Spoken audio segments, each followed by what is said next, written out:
Hello, welcome to my channel Eduskillshub. Thank you so much for supporting me and my channel so far. Hope all of you are doing well. Stay healthy and happy. Keep on smiling. If you are new to my channel, so please do subscribe my channel and press the notification bell as well. So let's get started.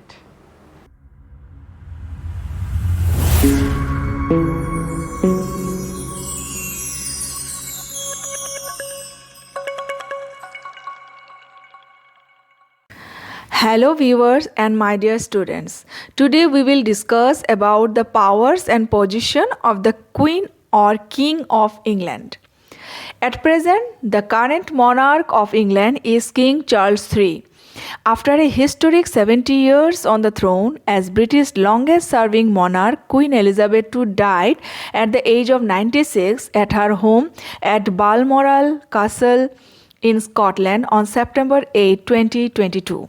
Immediately after her passing, her eldest son, Prince Charles, became the new king. So now let's see the powers and positions of the Queen of England.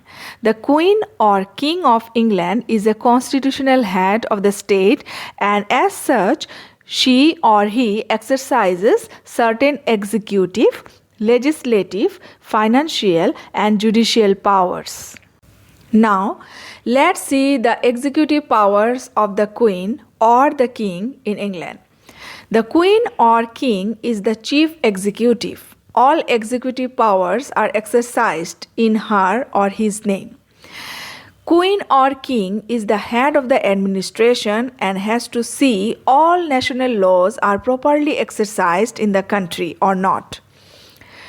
King or Queen appoints the Prime Minister, and on his or her advice, she or he appoints other ministers.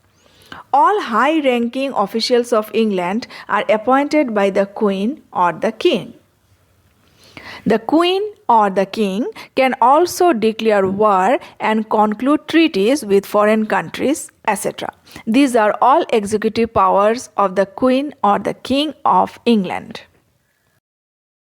Next is legislative powers of the Queen or King of England. The Queen or King is an integral part of the British Parliament. She or he summons and discontinue the session of the Parliament.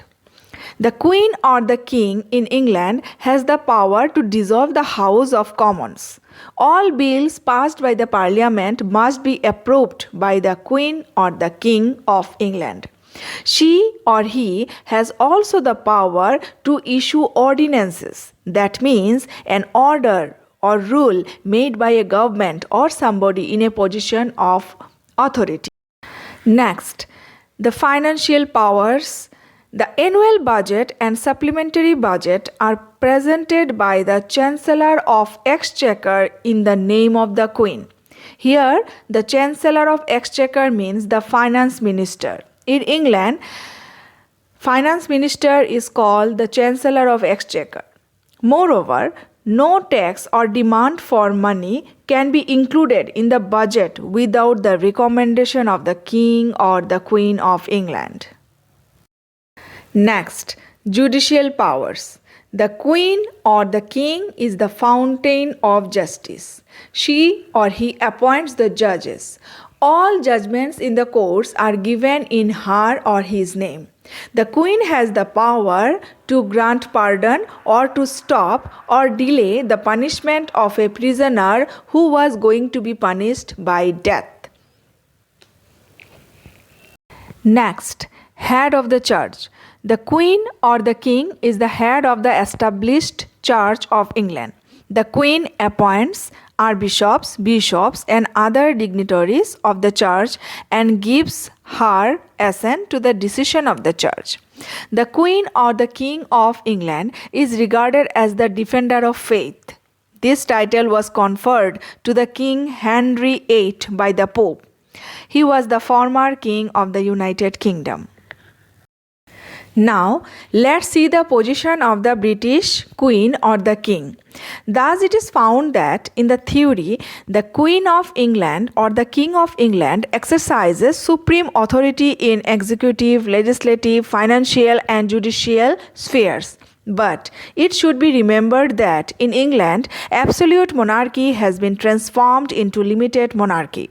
At present, representative democracy prevails in England. The Queen or the King now exercises all the powers on the advice of the Prime Minister and his Council of Ministers, who are ultimately responsible to Parliament.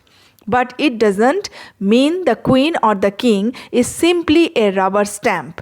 The Queen or the King has still three important rights, such as right to be consulted, right to encourage, and right to warn. Moreover, the Queen or the King can exercise discretionary powers on two occasions. The Queen or the King has the right to appoint a member of the House of Commons to act as the Prime Minister, if it is not possible for a political party to secure absolute majority in that house. Next, the consent of the Queen or the King must be obtained before the plan to dissolve the House of Commons. At last, the powers of the Queen in political affairs may be limited, but the powers are not all gone. The Queen or the King still retains three important powers: power to advise, power to encourage, and power to warn. Further, she performs an important function during the interim period of the downfall of one ministry and the coming up of a new one. Today, the Crown has become a unique institution and an inseparable part of the British constitutional system. Hope you have understood the powers and positions of the British King or the Queen. More videos are on the line. Keep on watching. Take a very good care of yourself.